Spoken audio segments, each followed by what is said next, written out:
चलिए स्टूडेंट्स, इसका एक्सप्लेनेशन देख लेते हैं।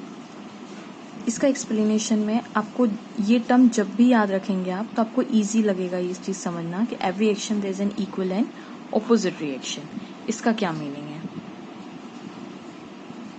देखिए, ये है कॉज और ये है इफेक्ट। कॉज से आपका मतलब, आपको दिमाग में कॉज जब भी आए तो आपको फोर्स समझना है, और इफेक्ट से उसका एक्सेलरेशन समझना है, उसका मोशन समझना है। एक्सेलरेशन का मतलब क्या होता है? मोशन करना, ठीक है। और एक्सेलरेशन किसकी वजह से अराइज होता है? Due to change in the velocity. Velocity का चेंज ही एक्सेलरेशन होता है ना। Okay fine.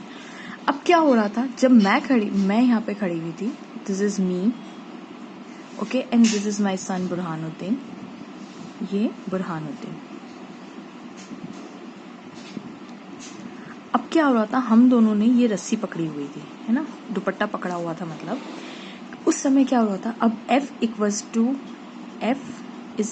टू होता है ma, F इक्वल्स टू होता है ma। अब क्योंकि फोर्स तो कांस्टेंट है, हम लोग मान लेते हैं कि हम दोनों जो एक दूसरे पे, मैं उसको अपनी तरफ पुल कर रही थी अट्रैक्टिव फोर्स, और वो मुझे अपनी तरफ, ओके। हम दोनों एक दूसरे को अट्रैक्ट कर रहे थे, अट्रैक्टिव फोर्स हम दोनों के बीच में था, है ना। तो ये जो फोर्स लग रहा था, दैट फोर्स हम मान लेते हैं 5 न्यूटन। और न्यूटन सर का कहना है जितना मैं इस बच्चे पे फोर्स लगा रही हूँ, बुरहानुद्दीन भी मुझ पे उतना ही फोर्स लगा रहा है, ठीक है। हम दोनों एक दूसरे पे इक्वल फोर्स लगा रहे हैं। इसका मतलब F इज कांस्टेंट। अब F की हम लोगों ने 5 न्यूटन मान के रखा है, तो अगर ये कांस्टेंट है, यानी constant is equals to ma, constant is equals to ma। अब मुझे बताइए, अगर हम दोनों का फोर्स कांस्टेंट है, फिर भी बुरहानुद्दीन का मोशन कुछ ऐसे हुआ, थोड़ी देर बाद बुरहानुद्दीन मेरी तरफ ऐसे आ गए वो, राइट, ऐसे मेरी तरफ आ गए। क्यों आए मेरी तरफ? इसका मतलब आप लोगों ने इनका मोशन देख लिया, बुरहानुद्दीन का मोशन देख लिया। कैसे देखा? This is called effect. मेरा कॉज, मैंने कुछ कॉज किया, उसका इफेक्ट मुझे दिखाई दिया in the form of motion. मुझे एक्सेलरेशन दिखाई दिया बुरहानुद्दीन का। तो इसका मतलब ये हुआ, क्यों दिखाई दिया? फोर्स तो कांस्टेंट था, इक्वल्स टू ma। बुरहानुद्दीन का मास बहुत छोटा है, तो उसका एक्सेलरेशन, उनका एक्सेलरेशन हमें दिखाई दिया।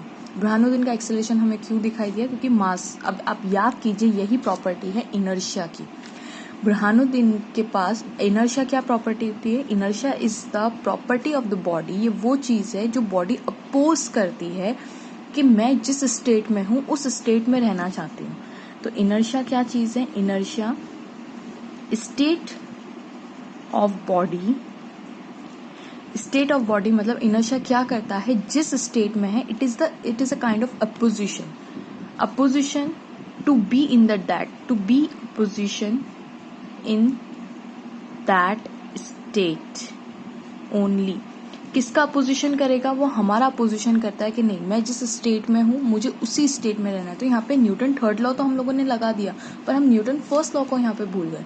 वो क्या बोलता है न्यूटन फर्स्ट लॉ? कि बॉडी जिस स्टेट में है वो उस स्टेट में रहना चाहती है। This is the property of inertia that arises because of the mass, right. तो इसका मतलब ये हुआ कि ये बच्चा, बुरहानुद्दीन क्या कोशिश कर रहे थे, अब वो उनकी स्टेट थी यहाँ पे, वो आ चुके थे कि नहीं, मुझे किसी भी तरह मम्मी को यहाँ पे खींच के लेके आना है। तो बुरहानुद्दीन यहाँ पे एक स्टेट थी उनकी, और वो उस स्टेट को चेंज नहीं करना चाहते थे, राइट।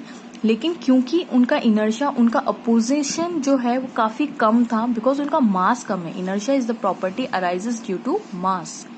तो उनकी ये जो प्रॉपर्टी वो काफी कम थी अपोज करने की, इसीलिए उनका एक्सेलरेशन काफी ज्यादा था। दैट्स वाई वो मेरी तरफ आ गए। अब मेरी बात करते हैं, अब मेरे साथ क्या हुआ, मैं क्यों इस बच्चे की तरफ नहीं गई, ओके। तो यहाँ पे हम दोनों एक दूसरे को फोर्स लगा रहे हो, वही 5 न्यूटन का फोर्स लगाया, तो F equals to ma, right. और ये तो कांस्टेंट है, constant is equals to a upon m, correct. अब यहाँ पे क्या हुआ, मेरे पास भी इनर्शिया है, राइट। अब मेरा ये कॉज है, दिस इज माई कॉज, जिसको मैंने फोर्स बोला। जब भी मैं कॉज बोलूँ आपको फोर्स समझना है। अब मेरा इनर्शिया आप सोचिए बहुत बड़ा है as compare to this Burhanuddin के कंपैरिजन में मेरा फोर्स बहुत ज्यादा है। क्यों? क्योंकि मेरे पास जो प्रॉपर्टी है, मैं भी अपनी स्टेट में थी यहाँ पे। तो इसका मतलब, अब ठीक है, फोर्स तो इक्वल लग रहा है, लेकिन मेरी जो स्टेट थी according to Newton first law, मैं उसी स्टेट में रहना चाहती हूँ। तो उस स्टेट में रहने के लिए I have to oppose this child. अब मेरा अपोजिशन काफी ज्यादा है, तो मेरा अपोजिशन ज़्यादा है, इसका मतलब मेरा मास क्योंकि ज़्यादा है। अब मेरा मास ज़्यादा है तो मेरा एक्सेलरेशन ऑटोमेटिक कम होगा। तो मैं भी उसकी तरफ, बच्चे की तरफ खींच के गई थी, लेकिन मेरा एक्सेलरेशन बहुत कम था, नेग्लिजिबल था, तो वो आपको नहीं दिखाई देगा। यही दैट्स वाई हम न्यूटन थर्ड लॉ को थोड़ा सा मिस इंटरप्रेट कर देते हैं। हम सिर्फ थर्ड लॉ पे फोकस करते हैं, जबकि यहाँ पे फर्स्ट लॉ भी लग रहा होता है। Okay, thank you.